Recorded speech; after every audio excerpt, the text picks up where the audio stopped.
sallallahu alaihi wasallam bukyanga asembuka kuva Makka agende Madina wakaita emyaka 1339 tuli fenna nga n'obwa 40 bulwakuza wiiki gubuzako wiiki nga bbiri butopinde bwe 1440 nsaba onsigire ekifaananyi nabbi wasengukira sallallahu alaihi wasallam okuva e Makka agende Madina e Uganda ki ekyaliyo obatakotana asenguka kuva Makka ayolekerewa e Madina Uganda eno twali kuki ekiyinza okukwabwira kuddira emyaka 2018 otooleko emyaka 1439 tuli fenna balansana Afrika gwe mwaka mutwale e Uganda ntegereka jadde kuddiramu bitawanyana saidi eno gyetumanyi obulungi tuli mu 2018 ntegereka gyetuteeka okumanya ey'obuwaze 1439 ntegereka 2018 bwetula ku 1439 otugaza emyaka nga 5 wandi 579 kati mu mwaka ogwo kintu yaliwo wano 579 kintu yaliye ndoza nakyo kiyinza okutusikira ekifaananyi nga nowekiba Muhammad sallallahu alaihi wasallam agenda okutumwa nga Uganda nekifaananyiyo ekindeeseza kino tukulembezenga amannya ga ddiini ne bwobanga weeyanjula tugendize Sulaiman Abdullahi Kasirivu ekirungi n'amannya gano ga Kasirivu gali wangu nabwe erinnya erigagatta baalisalako ne bayita lyatika kafiiri ne bakasirikira singa onyambe notolinayo kyali kijja kuwulikika bubi tewandiyeyise bwe tubanga tweyanjula yembeera mwe tuba tutambulira ekyokubiri bajjajjaabo muzoova ne Adamu alaihi salaamu mwogerenga nze mutabani wa gundi muzzukulu wa gundi wokoma okumanya kwabo okufundikira n'Adamu kati tukoma kujajja kujimu lyakuzaatya ndi muzzukulu wa Adamu gwe tojjandiza tugamba gye yeebase omwana buli yeyanjula ne bwabajjajja bwaligerako simusirama nga nti yeebase ng'ate kisiramu yeebase tokyusa muneyanjula yogera nga yeebase naye kumutima okimanyi kyekituufu teyeebase gamba nga kyagalabidde naye okakasa kyekituufu gagalabidde gwe mutima nga nti ali ku kibabu yadde neno ku mulutu naye nti yeebase Ibrahimu alaihi salaamu kusala mwana yakikkiriza yakyeyama ekyamutuusa awo wallahi ebyokuyiga bingi eri famire neyange taata awaka asaana abeere taata omukkiriza atanna watwala obuvunanyizibwa n'omukyala gwananoonya amunoonyeza mulayi yeeyo yamukkiriza bazale isima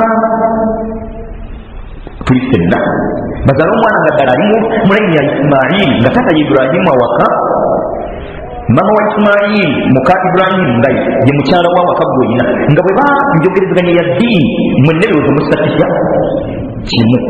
Iburahimu alaihi salaamu yafaayo nnyo ku ddiini ye Allah okutuuka okumuyita umma nga n'ekyenkizo mu kufaayo kwe yakkiriza Allah tabaraka wataala wallahi ebyoweeka okukkiriza kwe Allah bingi byafaayo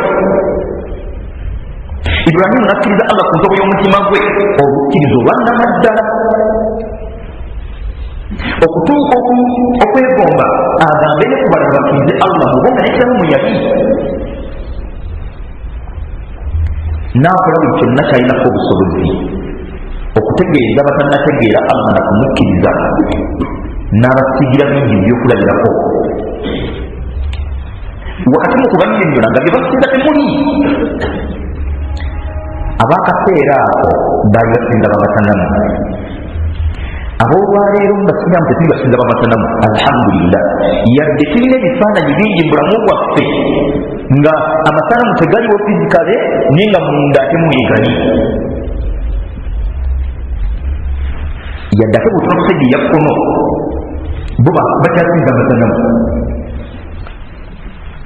makanika mangi agajjudde Mariya nga kabumbe inginiya n'afukamira wansi wa kabumbe nga mugongo gulyo munnamateeka nga ne profesa wakusatu kati profesa era waki musizo ya Ista mubatambulize ku buli omusalaba banyumiza okuba nga tomuwirangako bakwata magiyo yenyini ne bamutindiriza olugendo ekibumbe nga bakakasiriza ddala tiga bakutte ye mama nga ingini akyakakasa Katikkiro naye bwagamba his excellence naye yentegeera ye nga bahola bebere 19 omusaba jjajja wa Mariya akabumbe akayinza okumenyeka kiba nti tujagulayo akalala kakati abakabumbye ne bakateekawo bakatadde kebataddewo ne bana bakataddewo ani yandikukamiridde ani ate akataddewo katadde nze mafukamira oyo yenyini mufaananyi owakabbo kabalongo wansi w'ekitanda yennyini Allah gwawa ekigera ky'ezzadde ly'abalongo nakumubira litona ky'abaana bano beetaaga kwabula era afundikira abaaludde mu kubaabula eyo gyasibira ebifundikwa bikabalongo kukakana ngaavuzeeyo kibbo ky'abalongo nga batadde wansi wa kitanda ye yennyini n'asigaza omugugu gwabweralikumba balongo bano bayinza okumwokya kakati nze abazadde nebeeza ddaani ayinza okwokya munne mu kibbo omwo gwoteekateekangamu kasente mpolampola obwavu obukulu ate oba olina zisaba baliisi aziitu be bazissaamu tukyabiyinamu ye muntu alina byalina muwaliti omusajja omukuusi n'obukirakira bwoyayoya bulandirandira bulibaliba nvuuka omu yabuuza munne nti naye ddala omutuobu lwaki ogusalako enviri nga ndabanga ogutakuyamba mbwe engeri gye kutamuyamba naye aleteekawo ogutabiri naye kakati n'abadde obwoyayoya bulibaliba omuntu aba asalaku lwaki enviri oyo abantu anakulekera eddala ko tugulina mugaso bwekuba kuganda okufumikiza ku buli majiba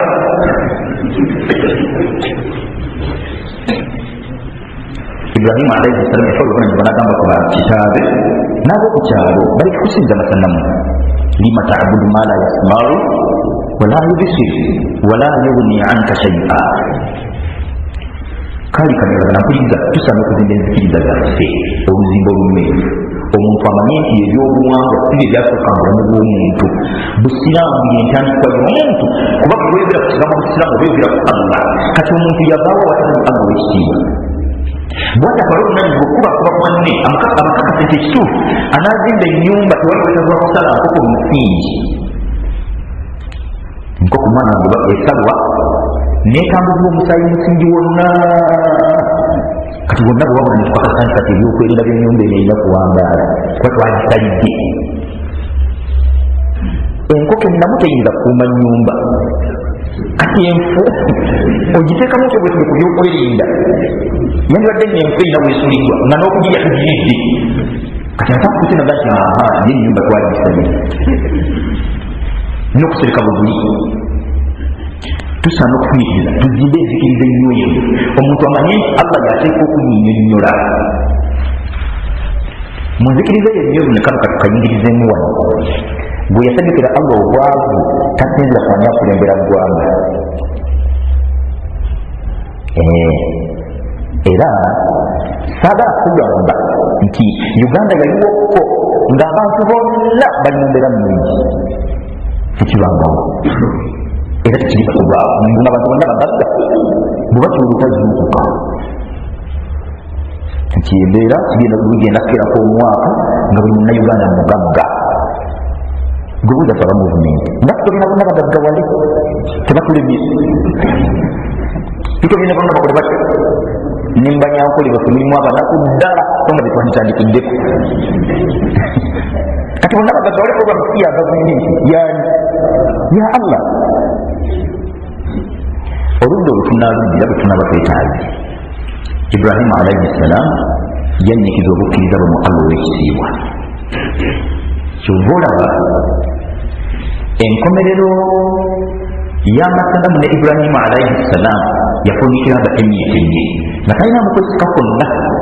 kugamba bwe ganazza bakafa yalla waali masanamu kakati gazze bakafa amaanyi gabajjeewo era kwatamba ng'atematema bibajje nga kati embuzi zino kanzirekere embazzi mulina eddene ndaboga nakakidda nti ono yatemyetemi bano ekyewunyisa olw'okukkiriza mu Allah ow'ekitiibwa Ibrahimu amaliriza omulimu gw'okutematema amasanamu ga banne yaddayoka gyamanyidde ddala bulungi nti bwe baneebuuza buli ngeri bajja kummanya bwe banamala okumanya buli ngeri baba balina kujja waka ndooza yanyiise manju bagenda okumunoonya nga takola atya yamanya nti bajje era abaali mu nyumba ye yebajje nga sebujjangu otubuulire nti ate ki ani yakoze biri nti temulabye waayina ona kyaleka nawe ate tusiriwadde kukubuuza nti nze mbasiriwadde oba mwe siriwadde temulabye waayina mbazi tabanga yakoze nti gye yafunye mu butakanya ne banne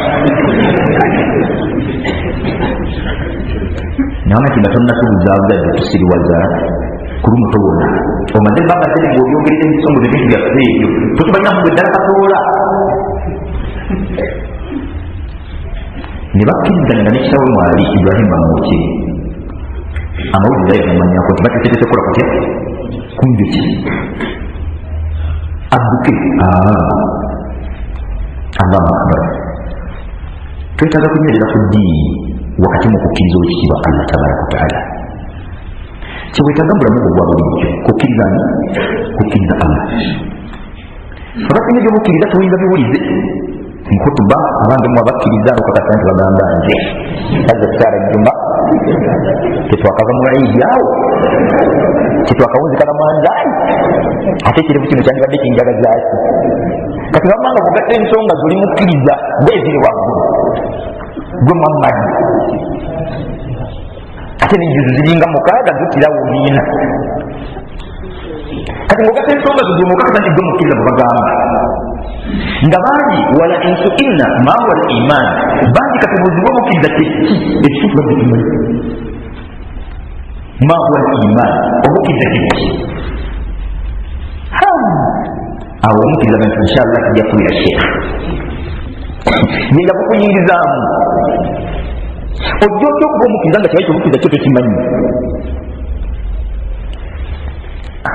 okukusanirako akatono ebiseera tetuyina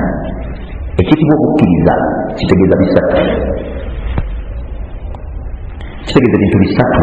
mu mukaaga kalimatul iman kitegeeza bintu bisatu mu mukaaga kyeki kyekino فالإيمان ekitibwa obukkiriza awalan ekisooka i'tiqad bilqalbi kakasiza ddala mu mutima ekyokubiri wanutqun bilisaani kyokakasiza ku mutima kibe nga n'ebigambo bine ku lulimi lwo kiyitako ntegereka oluvannyuma lw'okukakasiza ddala ku mutima nga mu butuufu n'awulira emboozi zaakakasa nti ono alina entegeera ndala summa al amalu biljawarih kiwakakasiza ku mutima nga ne ku lulimi lwo bitegerekeka kivaayo n'ebikolwa bigoberere mu kifo kyakusatu obukkiriza ebintu bisatu mu mukaaga ebisatu byo bitegedde kakasiza ddala mu mutima kwatula mu lulimi kiri kyewakakasiza ekyokusatu bikolwa nga bikwatagana nekyewakakasa nekyoyisa ku lulimi omukaaga gwe guliwa omukaaga zifajja obukkiriza omukaaga omuntu zitaleeza empagi abe nazo ngeku bisatu abe nazo mutima abe nazo mu bigambo abe nazo mu bikolwa tukwatagana kati empagi esooka ekitibwa an tumina billah au al imanu billah kukkirizaani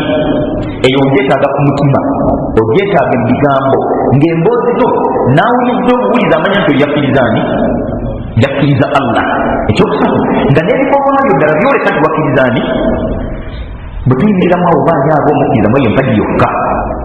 nga ddala mu mutima yakkiriza Allah nga ne bwe bwowuliriza muwulirize ng'anyumya ku bya busuubuzi era okakasa nti yakkirizani nga ne baba muwulidde nga nenya ku byabufuzi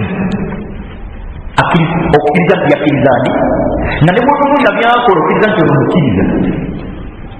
faba olwaleero ebyakugabasiza mu kyenyume. Allahu akbar. Ani ayinza okunyumya ku byobufuzi ng'ennyumya gyabinyumyamu ddala yakkiriza Allah? Ani ayinza okunyumya ku byemizannyo ng'ennyumya gyabinyumyamu ddala yakkiriza ani? Ani ayinza okunyumya ku byobulamu nga ddala ennyumya gyabinyumyamu yakkiriza Allah? Ani ananyumya ku byenjigiriza ng'ennyumya gyabinyumyamu yakkiriza Allah? So nga tekyandibadde kyangu byonna wallahi obigatta ate omuntu byonna bitegeeza kukkirizaani. Wallahi ebyobufuzi biina kyebitegeeza kinene ebyobukkirizaawo. Bwaba nga bisagala gendaye naye kale bw'abanga omusiraamu asaana akkirize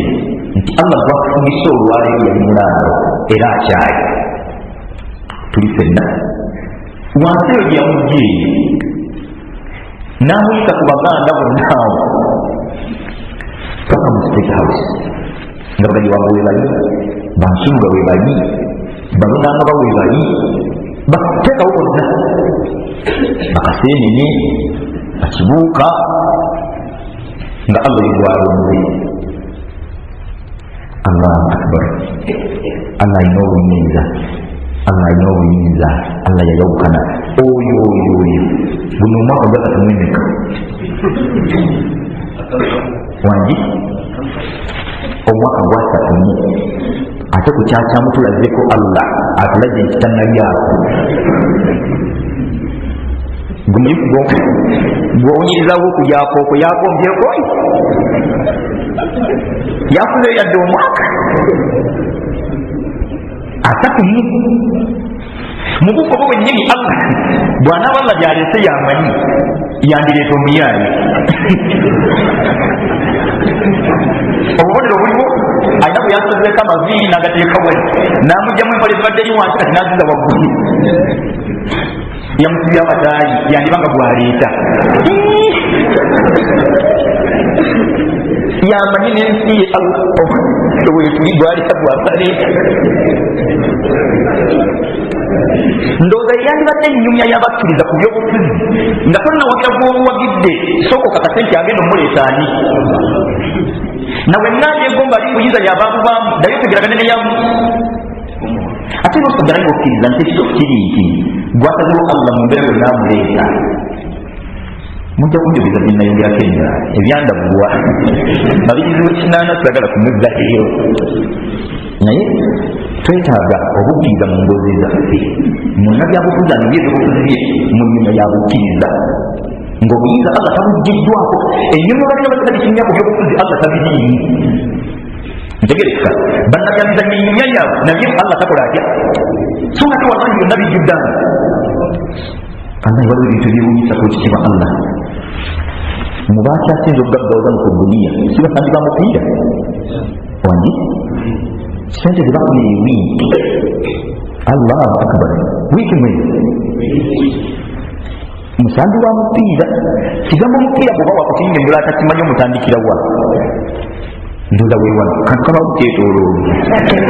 olwo otandise n'abazanyi 10 n'omusajja eno neno 10 kanakuna jahani bakola batya kati bwakakola kuli bagende wooli nolinakazi ewooli senga tukuba enjulu simanyi era tubatumirizibwa nnyo oyo omuzanyi akakuwadde gundi nga bamusasula ewiiki yakaweereza gundi Allah alina obuyinza Allah yasazeewo okugaggawaza gwanagaggawaza mu mupiira nze naawe sente tetuzaagala genda ogule oguleyo n'omupiira mu bisaawe bagoba yabamu bakkirirayo bamu wangi gupa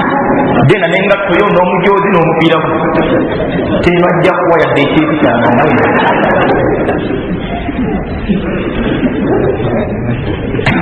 bwenkugamba subhanallah yayawuka nani ekyandikasuza omusanti omupiira ki gwegwebyo byenkugamba era gwe lwaki bakugula kenebigere tuyina n'omutwe kwegu bwekuba gutomera omupiira ndutalaki naye gwe entomere yo teryajja gigula okukkiriza bisatu tusaana ku nnimi zaffe mu mbeera zonna bukkiriza omutuuze nga binya kubyo obutuuza bize mu perspective ya bukkiriza. Ibrahim alayhi salam yakkiriza ekitiibwa Allah tabaraka wataala. Allahu akbar. Saagala kuyingirira bululu naye tunyikirize obukkiriza mu mitima gyaffe ddala obeere nga wakkiriza Allah ku mutima gwo nga n'ebigambo bye wakkirizaani ennyumyayo ku nsonga zonna ez'ebyenjigiriza wakkiriza Allah. Ebyenjigiriza ebyo byewuunyisa. Omusomesa ndoza yibadde mugagga mu bwungu si yasomesa pulezidenti wangi ate bavana be bani abasomesa mwana ngo omusala begayirira bombi nga begayirira bwe basomesa ani yanjegayidde ani ku bombi ndoze bwe basomesa yanjegayidde omusomesa musomesa nga tegwa obugege nga bwe yasomesa emigogo gyalina tegemanyi bigazi tetuyi kuno nkusumirako busumizi bw'ona okuya omusomesa yennyini omusomesa sewaffe ndi musomesa naye omusomesa bamuwa intaviyu n'agigo nga zze kusaba mulimu gwamu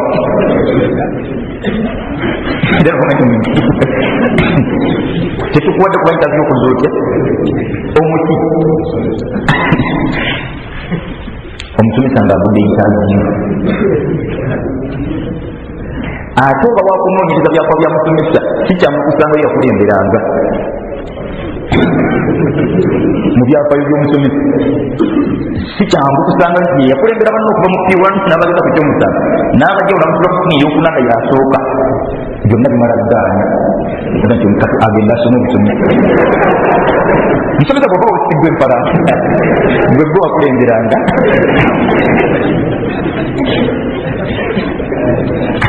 nayoka tusaana kuba bakkiriza mu mitima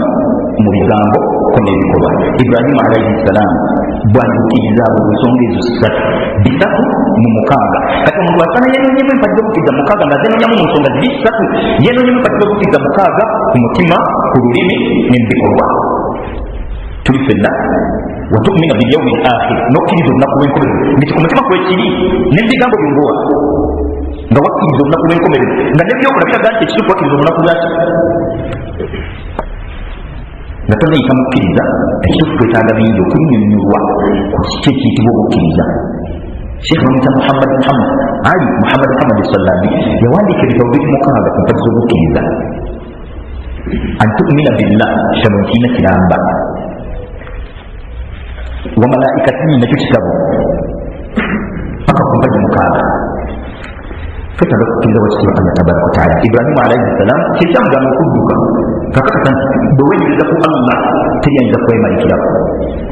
Era abaali nga bajja bemulago wakoze biri nti mbadde mugamba mutya bajja mumbuliza ku mukulu oli kiyitawo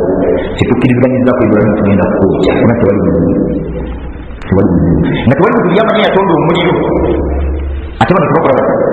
gwe batamanyi yamanyi yafenne yatutonda yatonda Ibrahimu yatonda ne bano nga yamumanyi. Allahu akbar. Wallahi waliwo bintu ng'omuntu tusaana okutenderezanga Allah tabaraka wataala. Ekifaananyi kya computer room ntegereka obwongo bwaffe bwonna Allah mu kifaananyi kya computer room Allah yabulina ku computer ye bwonna yakozesa byonna byolaba nakitagenda mandalazi bwenakozagenda mandalazi ntegereka nakirikinga sona namugenda ezindi gusigala mu Allahu akbar. Awo tutuzewaani moroka tezitomeregana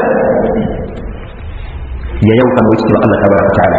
Twetaaga okukkiriza ekitiibwa Allah mu bulamu bwaffe bwonna. Kyokka ebigambo bigeri ebyokutendereza Allah byetwatandikiddeko bigambo ebiddamu obukkiriza bw'okukkiriza bwe lwabiddiŋŋana afuna okukkiriza ku bintu bingi naye yeyongera okukkiriza Allah mu mutima gwe ate nga n'ebigambo byalina ku lulimi lwe biraga kutendereza ani bijjayo kiri kyalina ku mutima nga n'ebikolwa bye bitegeeza kutendereza Allah tabaraka wataala na kumukkiriza. Ibrahimu alayhi salaam bamuyitawo paka wali muliro bakumanya nkokumala ekiseera nga naye aziraga zibankiri basiŋŋanyizaani oluvannyuma omuliro nga bamukolezezza enkozi ezo zebaali baagala bamunika Ibrahimu gukoledde kuyintika anyambale Allahu akbar. Yadde tali ku mpingu bamutuusa wali omuliro nga gukutte mu bbugumu essikirivu libakuba basemberayo nga tebajja kusobola abaali bateekateeka okumuwa olw'obubuzi bakasuke byagaana ne bamuteeka mu mutego gwe gwamunasula Ibrahimu n'atonnya mu muliro naye okumuggyeka yagira ku bulangi bwe subhanallah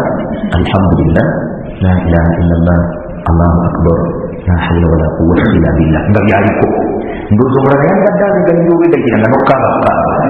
timbutufu nakola ensobi lwaki temunsonyiye nzisamanya nti emugirigenda okungulira nga omusiraamu omu yaweebwako omulimu mu kabanka akamu kaali kabasiraamu ne bamukumekkereza obutataataaganya bakasitoma nagenda ku ssaala sula bwentubuku wadde senga tebasiraamu nye kakasa ntova ku mmeeza eyo oba ebbalo zisaala tonajja tetulina buzibu oba ozisala zonna ozeeko tetulina mutawala ekikulu kusasinga bakasitoma baffe mu budde najjalamu bimaanyi yebbanga ku ddoozi nakkirira nekisobolesa box wansi investment nasaala nakomawo bukyatwala ebbanga mukama we yajjalamu nga taliiwo abantu abalibitule bamukyakidde yamusanga obwadde buli kungulu ku gwa kono sula yasanga jamaada ng'obwadde buli kungulu ku gwaki sula yawalula buno obwadde buno bwe yakola buliweggu naye nga kinagamba ntya nga nkuwa omulimu namwambuka amadaala nga bwe bambuka agenda yeetonda njagadde kwetonda akooko sikyaddamu Ibrahimu bamuleeta muliro nga talinawo keetonda ono bwe bakwatidde ono yaga mbonereze nakoze Ibrahimu teyeetonda olwo ye bwe bakwatira mu kikolwa kino yalaba nga akoze eki nsobi neyeetonda okutuusa eyo gibyaggula sijje njagadde twagaddemu kwetondako yagira ku bulaadi bwe ne bakikintanya bamusudde bakyamu muliro nga kategiro yimirizaawo kumala okuyiiya konyitikazi faawawo ne bagenda bakategiro yimirizaawo nga batta mu mutego Ibrahimu wakati mu mutego weeyogerera ebigambo ebijjayo obukkiriza bwalina mwani bigambo mu si bingi ekyewunyisa ebigambo tebiriimu Allah ntamuntaasa omuliro teyakona ku muliro gwonna bigambo bitono era hasbiya Allah wa ni'ma alwakiil ebinga kiwedde omumalizi wange ku nsonga zonna yaani ngo entegera ye mugamba tagenda kutandikira ku kino Allah azzenga mu mazza bingi tuli ffenna ekyokubiri kino Allah kikyagenda okusembyayo nebbanga lyonna agenda kusigala nga Allah tuli ffenna wa ni'ma alwakiil nze kyekyegera kyennyina mu bulamu kyamumanyizi abalala bwe batalina yayogera lwaki kyatusinga obukkiriza mmanyi nti bino ebigambo naawe obimanyi era oziba obikozesa emirundi mingi naye tokunayo kantu konna tubisomye emirundi tetubimanyi bulungi nyeffe newaffe mitabana tunyisigaliramu ddala tegyeyunda bweyongezi ekitegeeza nti osanako kwamako kikubukkiriza Ibrahimu alayhi salaamu ekikulu si ebigambo byeyayogera ani yabyogera era yabyogerera ku mutima ki ku bikolwa ki ku bigambo ki bwayogera ati nebanasula nebasula muliro Allah ati qulna yana twagamba nti owange muliro ku bukkiriza Ibrahimu bwe yayina mu Allah nga n'ebigambo bye biwapapa bikwatagana n'ekiri ku mutima gwe nga nebyakola bikwatagana kuliri Allah kwe yasinziira n'alagira omuliro nti muliro gwe kuni bardan wa salama babunyogovu ate obunyogovu bwenderende kwani ku Ibrahimu okuyinziramu awo nga tugenda okuwunjuka amakolonjaki ekisooka nga otugenda okumaliriza obudde bugenzi Ibrahimu yamala mu muliro ebbanga lyagigenda mu myezi ebiri ezo enkozi zonna zizenkanawo ebbanga lyagigenda mu myezi emeka ebiri amakolonjaki ekyokubiri Ibrahimu yafa wabula yamumanyi obwetaavu bwe akaseera ako ye waali tukwatagana ye Allah waali Ibrahimu ye yafa kati twetaaga kwezimba mu bukkiriza bufaanana buli mulayini ya Ibrahimu alayhi salaam naffe Allah tumutegeezenga ku nsonga zonna nga tulaba tukomye Allah bwe tusigazza bwe tunaamutegeeza nga Allah agenda kulagira omwaka oli wano weetaaga kukkiriza Allah ayitoba bwabamete owange bwavu bakujjadde akisobola Allah gwe weetaaga okwekiriza nga bwe yalagira omuliro luli akyasobola okuyisa ekiragiro ku nsonga yonna ekusumbulwa tulina kwetegereza. Allah alabire owange lukamisa bakusula bukubeeko, kutambuza bigere bakuzeyi, bulwadde bakuyima. Kyetwetaaga kukkiriza Ibrahimu alayhi salaamu kye yalina kwanyonyolera owekitiibwa Allah n'ayisa ekiragiro. Ibrahimu alayhi salaamu nga tekigambo ekisembayo, oluvannyuma yayimiza banne nti bukyanga Allah nteeka ku duniya sifunanga ku bulamu bufaanana bwe mbadde mu muliro. Kitegeeza nti gwaserengerera yeegomba gusigale nga gukola gutya nga mutima nga sigugweddewozeyo netawanabyengaala. Kati eno ekifaananyi abalala nga balaba alimbulamu busaanawo, so nga ye munda kyalimu ate kiki wala kirala mirembe egyenkomeredde. Bannayambayo abamu bagamba nti malayika zamujjira bbiri nga yakatonnya mu muliro zimuga nti Iburahimu obituma kyeri Allah tumugambire tutya, naziga nti ndamugambirira simanyi kyekitegeeza gyoli nga tayagalamu wakusatu bayogeredde eddanaani sirina kigamba ate nga wallahi yali mutuufu. Bw'oba omaze okwogeraganya ne His Excellency nojja mu lukuba osangawo IGP okyola kimanyaani nakuza nti obadde ogamba ki naye omunyonyo wandi agatinza ikisa abaduumi ndenasobabakirabadumizo bakiyebwe tubimaliriza. Kati Ibrahimu alayhi salamu malayika zimubuuza tumugambire tukyame twabimaliriza. Yogera n'ekitiibwa Allah tabaraka wataala ku nsonga zonna wakati mu kwekuba mu ttooki kubukkiriza mu mitende bisatu: mutima, bigambo, bikolwa. Empagi mukaaga zeesengekemu, ng'empagi mukaaga ku mutima zaatunda, empagi mukaaga mu bigambo zeeyoleka, empagi mukaaga mu byokola tezibuuzibwa. فاللهم جدد الإيمان في قلوبنا ووفقنا إلى الخير يا رب العالمين. اللهم جدد الإيمان في قلوبنا، اللهم جدد الإيمان في قلوبنا. اللهم أرنا الحق حقا وارزقنا اتباعه، وأرنا الباطل باطلا وارزقنا اجتنابه يا الله. اللهم إنا نسألك رضاك والجنة ونعوذ بك من سخطك النار يا رب العالمين. ربنا آتنا في الدنيا حسنة وفي الآخرة حسنة وقنا عذاب النار. اللهم حبب إلينا الإيمان وزينه في قلوبنا وكره إلينا الكفر والفسوق والعصيان واجعلنا من الراشدين. اللهم حبب الإيمان في قلوبنا، اللهم حبب إلينا الإيمان وزينه في قلوبنا وكره إلينا الكفر والفسوق والعصيان واجعلنا من الراشدين. اللهم حبب إلينا الإيمان وزينه في قلوبنا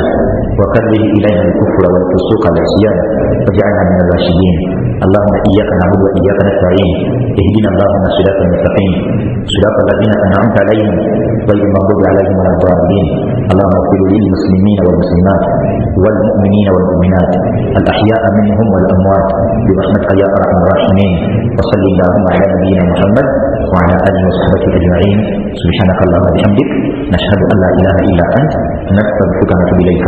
والسلام عليكم ورحمة الله وبركاته.